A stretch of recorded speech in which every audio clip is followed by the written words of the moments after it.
एक संत ने बहुत सुंदर लिखा है कि दृष्टि के द्वारा ही व्यक्ति के सुख और दुख की कल्पना कर सकते हैं। दृष्टि के द्वारा अब हमारी जो दृष्टि होती है ना, उसी से ही हमारे सुख और दुख की कल्पना हो सकती है। आपकी दृष्टि आप परिवर्तन, ये देखिए, आप ये छंद लिखा किसी ने बहुत सुंदर। एक गरीब आदमी अपने बच्चे को लेकर रोड पे बैठा हुआ है और एक चादर में बच्चे सब बैठे हुए हैं, सर्दी का दिन है,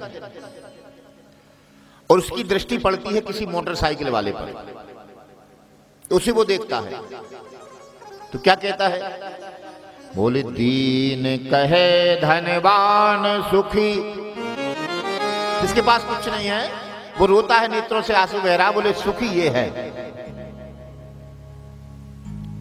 और जब वो मोटरसाइकिल वाला अपनी दृष्टि दौड़ाता है कार वालों की तरफ, जिनके पास बढ़िया गाड़ियां हैं, तो दीन कहे धनवान सुखी, धनवान कहे सुख राजा को भारी, और राजा कहे महाराज सुखी, महाराज कहे सुख इंद्र को भारी। इंद्र को भी टेंशन है कि मेरा सिंहासन ना चला जाए, तो इंद्र क्या कहता है, इंद्र कहे चतुरानन सुखी, माने ब्रह्मा सुखी, चतुरानन कहे सुख शंभु को भारी।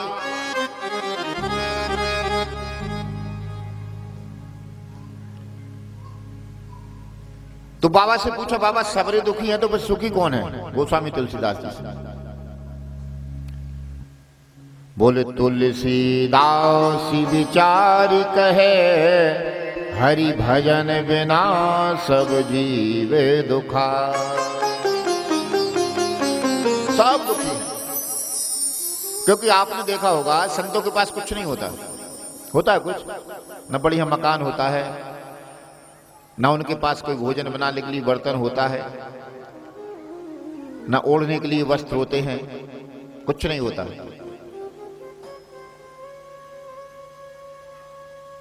अच्छा, ऐसा भी नहीं कि कोई बढ़िया मार्केट से कोई ऐसा केमिकल्स या शैम्पू वगैरह लें, उसको लगा ले हो, उसके बाद वो अच्छे लगते हो, नहीं।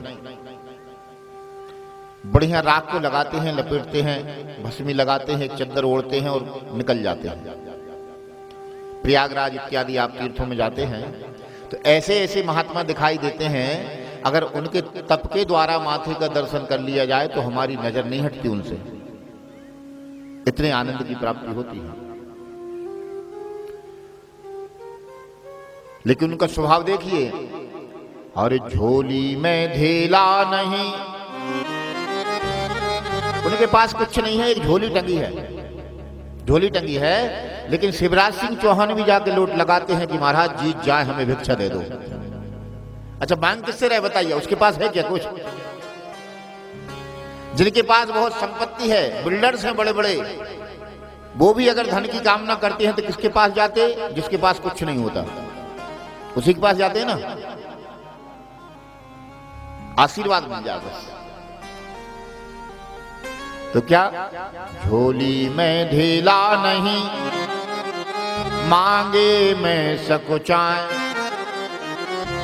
मांगने में इसलिए शर्म आती है कि सबरे के सबरे आके जितने भी करोड़पति अरबपति हमारे सामने भिक्षा मांग रहे, तो हम किससे मांगे फिर जाके? कोई मांगने के लिए बचा ही नहीं। तो झोली में ढीला नहीं, मांगे में सकुचाए, उतन के पीछे हरी फिरे, वो भूखे न रह जाए, सियावर रामचंद्र जी की जय। उनके पास में मेरा परमात्मा थाली लेकर घूमता है, हे प्रभु ये कभी भूखे न रह जाए, नहीं तो मेरी बदनामी होगी कि बताओ इन्होंने सारा संसार छोड़ दिया और भूखा पड़ा हुआ है।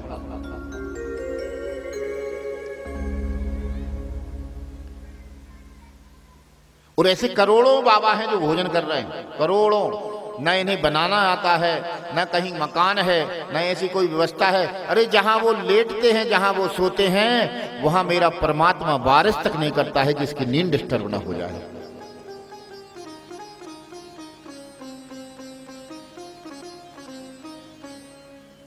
तो इसलिए मेरा जगत का परमात्मा कौन है?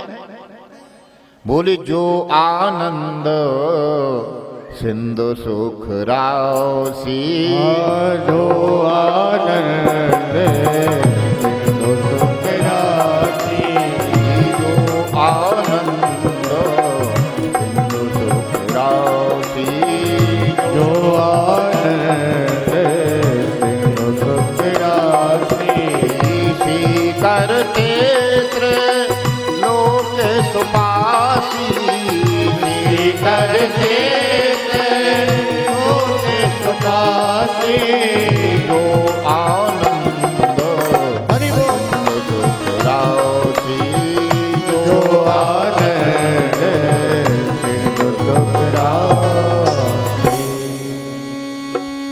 जो सुख की राशि का समुद्र है, उसमें क्यों ना हम स्नान करें।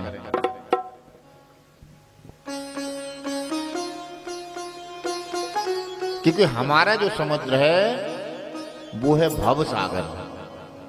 हम जो रह रहे हैं ये भव सागर है।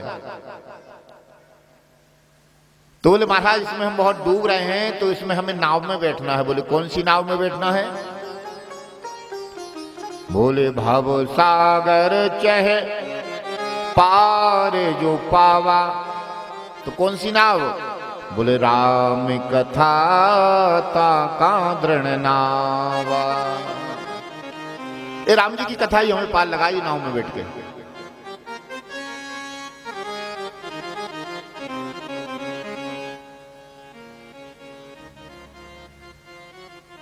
इसलिए जब तक हमारे पास सहारा रहता है, जब तक हमें भगवान याद नहीं आते हैं, और जब हमारा सहारा समाप्त होने लगता है तो हमें परमात्मा याद आने लगता है।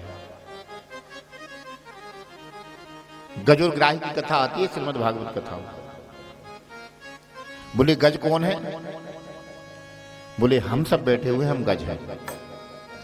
ग्राह कौन है? बोले ग्राह है काल रूपी समय। जिस दिन व्यक्ति का जन्म होता है उसकी 100 वर्ष की उम्र होती है। जिस दिन जन्म होता है 100 वर्ष की उम्र कलयुग में शास्त्रीय पद्धति से बताई है। तो जैसे ही इस ग्राह रूपी मनुष्य का जन्म होता है, गज रूपी मनुष्य का जन्म होता है, तो ग्राह तत्काल पकड़ लेता है उसका पैर। जन्म लेते हैं माने व्यक्ति की उम्र कम नहीं लगती है। 5 वर्ष का हुआ तो 95 का बचा, 20 वर्ष का हुआ तो 80 का बचा, अगर 50 का हुआ तो 50 बचे, 70 का हुआ तो 30 बचे, 80 का हुआ तो 20 बचे, 90 का हुआ तो 10 बचे। लेकिन हम सोचते हैं हम 100 के हो गए माने मरना ही नहीं। अरे बेटा 10 बचे हैं मात्र, बस बाकी तो सब गए। बचा कितना है तुम्हारे पास में?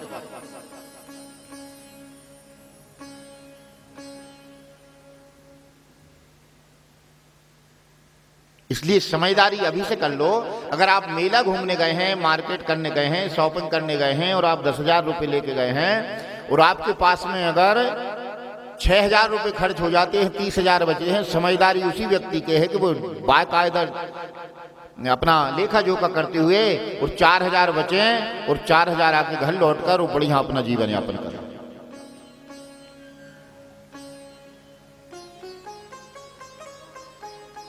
तो बोले हम कौन है? बोले हम गज हैं। और ग्राह कौन है? बोले ग्राह जो मगर बताया व्यास जी महाराज ने वो काल है। जन्म लेते ही काल ने हमारे पैर पकड़ लिए हैं, जन्म लेते ही। बोलिए सियावर रामचंद्र भगवान की।